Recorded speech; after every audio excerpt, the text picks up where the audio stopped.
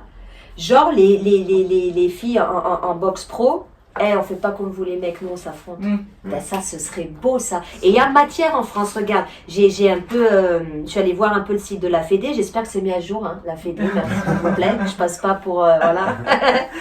Mais tu as des KT quand même où il y a de la matière, c'est-à-dire chez les légers. Ouais. T'as Mosley, qui est championne en titre, t'as Myriam Delal, t'as Flora Pili, t'as Emma Gongora. D'ailleurs, Mosley et Gongora se sont affrontés parce que Emma Big Up, elle, en plus, c'est une copine, elle y est allée. On l'a appelée quelques jours avant. Ouais. Parce qu'elle est tout le temps prête, elle s'entraîne tout le temps, machin. Ils lui ont dit, ça te dit de boxer Mosley? Elle y est allée. Ouais. Franchement, bravo Emma. Ça fait du bien à la boxe. Et elle a pas démérité en plus, parce que c'était vraiment un combat. Elle avait pas personne en face, Estelle. Vous voyez, j'ai pris plaisir à regarder ce combat. On a chez les poids plumes, il y a Amel Anouar, qui est une bonne boxeuse amateur qui est passée récemment pro. Il y a Sabrina Flamand. Il y a Lisa Boudersa qui est championne WBF. Il y a Elena Claveau, aussi une fille du Sud. Donc, et enfin, chez les super plumes, on a Rima Yadi qui vient de faire championne de France. On a challenger Émilie Beaujard. Amadou, championne IBF. Hélène Mekaled, Cindy Boniver, Victoire Pitot, qui est déjà classée 6e BU. Enfin, allez les filles, là, je trouve qu'en plus, c'est elles prennent toutes, elles évoluent à leur rythme chacune, mais on peut avoir des super combats, moi je trouve, si elles décident de s'affronter. Est-ce que vous ne définiriez pas plusieurs aspects dans la boxe, la compétition, la boxe loisir? Est-ce que c'est la même pour une femme qui va pratiquer juste au sac ou une femme qui va pratiquer juste en loisir et une femme comme vous qui va s'inscrire dans une compétition et qui va boxer au risque de prendre un KO? Ça n'a rien à voir. Pour moi, ça n'a rien à voir. C'est des pratiques qui sont complètement différentes. Heureusement, maintenant, ce qui est très bien, c'est que la boxe s'ouvre aux femmes par l'intermédiaire de la boxe loisir. Parce que maintenant, il y a plus de salles privées, il y a plus de salles différentes. C'est plus les associations dans des vieux sous-sols pourris où déjà, quand tu y vas, tu sais pas trop... voilà, j'ai pris un couloir qu'il faut, là, où je sais pas où je suis. Ça sent la chaussette. Là, t'as des salles qui t'accueillent, qui sont vraiment super ouvertes, t'as les petits flyers, les invitations à venir, machin, t'es plus sécurisé. Donc, il y a beaucoup plus de femmes qui viennent dans cet espace-là. Mais on propose aussi une boxe différente. Ouais. Parce que il y a même la boxe loisir et il y a la boxe fitness qui n'est pas de la boxe, voilà. L'aérobox. Voilà. De la boxe sur sac, de la boxe pour faire des mouvements, parce qu'on sait que la boxe c'est quelque chose qui va demander une haute dépense énergétique, donc on va brûler beaucoup de calories, donc ça attire un public féminin. Mais alors du coup la pratique elle est complètement différente. C'est de la boxe pour vous? Non. Pour moi, non, ouais. Non. Mais c'est vrai qu'un jour, j'étais au travail, je pars avec mon sac de sport. Un collègue, je sais pas, me fait une réflexion, genre, c'est quoi ce sac, tout ça? Je dis, bah, je fais de la boxe, je vais à l'entraînement. Tiens, tu vas faire de l'aérobox. Il commence à me faire je regarde, je dis, bah, respecte-moi, je fais de la boxe. Ouais, il me croyait pas. Bon, bref. Quelques jours après, je lui montre une vidéo. Ah ouais, mais tu fais de la vraie boxe. Ouais, voilà. Donc, c'est vrai que dans la tête de beaucoup de gens, et moi aussi, je suis désolée, bon, je l'assume, c'est pas de la vraie boxe. Non. Pour ceux qui veulent vraiment découvrir la boxe, pour moi, c'est mon avis perso, il faut aller dans une vraie salle de boxe, avec une vraie âme boxe. Tout dépend de notre but, hein. Si c'est pour perdre du poids, voilà, on peut aller dans les salles business. Mais quand on veut vraiment connaître la boxe, il faut aller dans une salle avec une âme. Tu arrives, ça pue vous voyez l'odeur là. Mais par contre, c'est pas facile d'y aller tout de suite. Et effectivement, les clubs privés permettent de faire déjà de découvrir la boxe en toute sécurité, on va dire, parce que tu te sens moins tu te sens moins laissé pour compte déjà. Ouais, en gros là, t'es plus dans la prestation. Hein. T'as payé ton heure de cours, donc tu vas avoir ton heure de cours. Tu vas avoir ton heure de coaching, de cours, on va s'occuper de toi, tu vas découvrir un petit peu ce qu'est la boxe, mais tu découvres un petit peu, tu découvres un aspect. Pour aller plus loin dans la boxe, oui, après faut changer faut changer de règle de boxe. Ça dépend encore une fois des clubs et comment elle est pratiquée. Il y en a qui t'apprennent l'opposition, mais avec vraiment en mode boxe éducative, à la touche. Donc là, tu peux apprendre beaucoup de choses sur le plan technique, stratégique, vraiment essayer de quadriller un combat, comment tu vas faire une opposition, un assaut, comment tu vas faire, qu'est-ce que tu peux mettre en place. Voilà. Après, t'en as qui proposent que des cardio-boxing sur ça, qui là n'ont pas d'intérêt. Parce que un intérêt physique. Oui, mais pratiquer seul, ça n'a plus rien à voir avec la boxe. C'est juste l'outil, c'est juste on t'a mis des gants, mais sinon t'es pas. Oui, t'as pas l'opposition, ce qui fait la boxe, ce qui fait la nature de la boxe. C'est ça. Tu vas dans une salle associative où c'est un cours compétiteur, tout le monde est logé à la même enseigne. C'est vrai, ça c'est vrai. Tu vas dans une salle, comment on appelle, privée, et ben l'entraîneur va s'adapter à toi, le coach. Oui. Va s'adapter à toi, à ton niveau, ce que tu veux. Voilà. Oui, c'est vrai que c'est ce qui fait aussi la différence. C'est quand tu arrives dans un club, tu es noyé dans le. Allez, tu arrives septembre, octobre, tu rentres dans le groupe et tu fais ce que tout le monde doit faire. Donc après, tu es perdu, tu regardes autour de toi. Tu sens que tu as un train de retard et tu cours derrière. Et en fait, ton but, c'est d'essayer de rattraper. Tu dois te mettre au niveau et c'est un truc qui doit venir de toi, en fait. Après, ça dépend de la nature de chacun. Moi, quand je vous ai dit, je me suis retrouvée dans le ring avec tous les autres compétiteurs, chaque milieu de ton champ. Je ne savais même plus où j'habitais. Ça m'a motivée de dingue. Vous m'avez mis dans le vin vous me remettrez plus dans le vin, je vous dis. Ça dépend de la nature de chacun. Moi, ça m'a... Si ça avait été trop facile d'entrer, j'aurais peut-être pas eu la même détermination. Énormément de femmes se disent boxeuses. Moi, je sais que j'ai... Et c'est vrai qu'elles font pas d'opposition. Donc oui, parce qu'elles ont mis des gants, donc du coup, t'as le déguisement, donc tu crois que t'es boxeuse. Voilà, t'as le déguisement. C'est vrai, ça. En plus, t'as tes propres gants, tes amis, ils t'en ont acheté à Noël parce qu'ils savent que tu t'es mis à la boxe. C'est bon, t'es boxeuse. Alors que non. T'as même pas de protège-temps. Non, non, c'est pas ce que c'est. T'appelles ça un dentier. C'est vrai ce qu'elle dit. Par contre, ça permet quand même d'ouvrir un petit peu les premières portes, les premières portes d'entrée de la boxe à plus de monde. C'est un sas. C'est ça. T'es pas encore dans la boxe, mais t'es dans l'entrée, quoi. T'es dans le hall d'entrée. Oui, voilà, là on se moque un peu, mais c'est bien. Après, des imposteurs, il y en a dans tous les milieux. Tu vois, moi, j'ai fait du hip-hop aussi plus jeune pendant plusieurs années. Il y en avait, ils s'habillaient pas Gibbs, mais tu les as jamais vus danser, tu vois. Et ça, on trouve ça aussi chez les hommes, généralement. Et là, je vais me citer moi en exemple. Moi, quand j'ai commencé la boxe, j'étais beaucoup dans le paraître boxe. Je mettais mes gants dans le bus, je me baladais, mon sac, mes gants ils étaient attachés à l'extérieur de mon sac, et tout parce que t'es dans le... forcément t'es nul, t'es débutant, tu débutes, donc t'en fais des tonnes. C'est comme tu disais pour les danseurs de hip-hop, faut que tu montres que tu fais de la boxe. C'est comme quand j'étais petit, je faisais du judo, et j'allais à la salle en kimono, pour que les gens me voient, tout petit, c'est tout pété. Moi aussi dans le métro avec mon sac, c'était écrit boxing sur le sac, je me mettais toujours du côté où on voyait boxing, pour montrer où tu te tiens beaucoup plus fièrement qu'ici. Mais ça c'est humain, c'est un besoin de reconnaissance, en plus t'es jeune, tu te cherches, et après quand j'ai passé pro, tu sais pas que je boxe, au contraire, je suis dans le RH, je dors, je suis comme ça, j'ai toutes mes affaires sont en vrac dans mon sac. La seule boxeuse que j'ai entraînée, c'est Séverine. Avant, moi c'était... Dans ma tête, c'était inimaginable. C'est pas que je voulais pas, mais c'était que...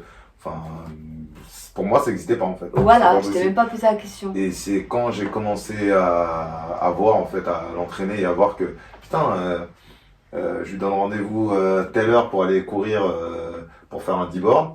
Il pleut, il neige, il vente. Elle est là à l'heure, avant l'heure, et elle m'attend, etc. Et je me dis, au fur et à mesure des entraînements, elle vient, elle est blessée. Elle s'entraîne, elle vient, elle a des soucis, elle s'entraîne. Et jamais elle pose de questions. Je vois qu'en fait, avec les gars, je reçois des messages avant la séance. Ouais, désolé, je serai pas là. Non, je suis fatigué. Non, tu m'as trop fait faire ça. Non, je mets pas les gants. Non. Beaucoup de questions. Je me suis dit, putain, en fait, avoir une boxeuse qui est déterminée, sachant que, c'est très difficile pour avoir un sac à la salle, elle est obligée de se battre pour avoir accès au matériel, elle est obligée de se battre, pour avoir son vestiaire, elle est obligée de se battre. Je me dis en fait, si elle est là, elle en veut plus que les gars pour qui c'est facile. Pour l'instant, on n'a pas encore franchi assez de paliers. Ouais. Parce que là, on est là, je sais pas si toi tu seras pareil que moi, mais on est là à se dire, ouais, c'est pas encore assez démocratisé, c'est dur pour une femme, faut faire sa place, machin aussi. Ouais. Mais c'est ça qui nous apporte vachement aussi. S'il y avait 50% de femmes dans les salles de boxe, moi, je sais pas si j'aurais trouvé autant d'intérêt. Ouais, c'est vrai. Parce que quand il y a trop de femmes, c'est la merde. Et parce que t'as fait un truc en plus. T'as fait un truc, t'as été là où on t'attend pas, t'as été là où il n'y a pas de place pour toi, t'as fait un truc en plus. Si il y avait toute la place pour toi, moi ça aurait pas représenté la même chose. Oui, c'est vrai ce que tu dis. Mais il faut quand même aller dans ce sens-là absolument, parce que c'est vrai ce que tu dis. C'est une véritable lutte. Je pense que ça perdrait de l'intérêt. Pour moi. Non mais c'est vrai ce qu'elle dit. Là c'est parce que c'est exclusif, c'est masculin. Ouais. Et du coup si tu veux venir là, vas-y, t'en fais plus. Ouais. Moi, pourquoi j'ai jamais rien dit? Parce que j'étais content d'être là. J'avais de la chance d'être là. J'avais de la chance que tu t'occupes de moi. Parce que, et du coup, je me suis dit, il y a quelqu'un qui veut bien s'occuper de moi, mais il peut me demander n'importe quoi. Jamais de la vie, je vais me plaindre, ou je vais arrêter, ou je vais, ce que les autres pouvaient se permettre de faire, les hommes compétiteurs, parce que, oui, mais. La place est garantie. Voilà. Il y a pas de problème. Moi, je me disais tout le temps, non, je devrais pas être là, j'ai de la chance qu'on me considère. Donc vraiment, je vais en faire 4 fois plus. Si les hommes et les femmes avaient été à ce moment-là exactement considérés pareil, que j'avais rien eu à faire de plus pour être là, peut-être que ça m'aurait pas donné cette détermination. Ouais. Mais je suis tout à fait d'accord avec, peut-être pas pour les mêmes raisons, peut-être que si, mais je suis d'accord avec toi et je me suis souvent dit, j'ai de la chance d'être là. C'est un super moyen de se connaître la boxe, putain. Oui, déjà pour tout le monde. Et quand t'es une femme, ça t'apporte un truc en plus, parce que t'as fait un truc encore plus fort. Ouais, ça t'apporte un passe-droit dans la vie, quelque part. Limite, faut en profiter maintenant que c'est pas encore démocratisé complètement, parce que ça t'apporte un truc bien sûr plus important. Et tu le mets sur ton CV. Et moi, tous les entretiens, vous faites de la boxe. À chaque fois les recruteurs, ils kiffent. Ils te voient comme ils pensent que tu vas faire des semaines à 50 heures, tu vas rien dire, tu vois, tranquille, ça c'est une légende. Mais c'est vrai qu'ils aiment les valeurs que véhicule ce sport et les valeurs que t'acquiers après, tu vois. Du coup, une femme entraîneur du coup d'ailleurs on dit entraîneuse, ça veut dire autre chose. Entraîneuse, c'est très connoté autre chose. D'accord, donc on dit quoi, une femme entraîneur? Moi je dis entraîneur. C'est-à-dire qu'on même au niveau du vocabulaire, on n'avait même pas cet espace-là. Mais moi je m'en fous. On ne dira pas entraîneuse, sinon c'est que c'est autre chose.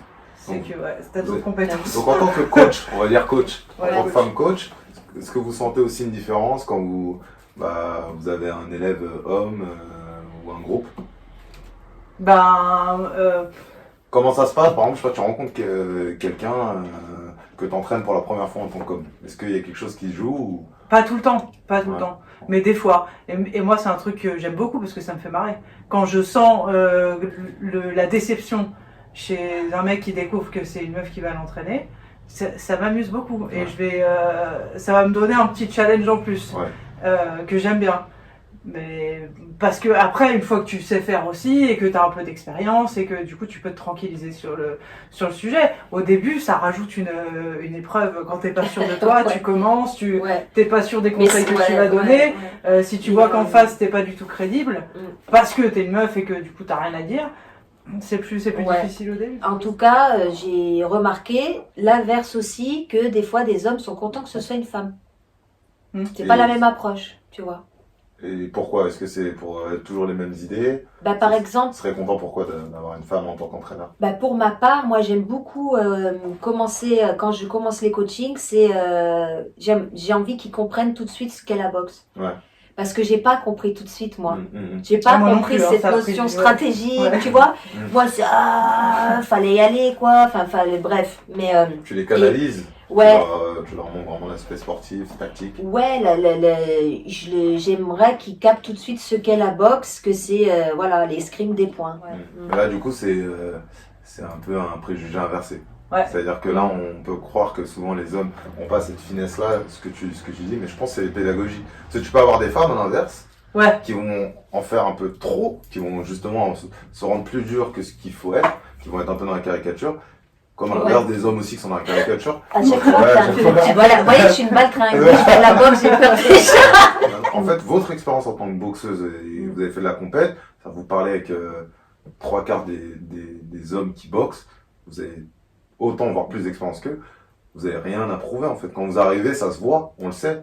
Ce qui a été aussi, ce qui m'a facilité les choses, c'est le fait de le passeport équipe de France. Ouais. Tu dis aux gens équipe de France, ils Ouais, s'imaginent un truc. Ça y est. Waouh, t'es à l'INSEP.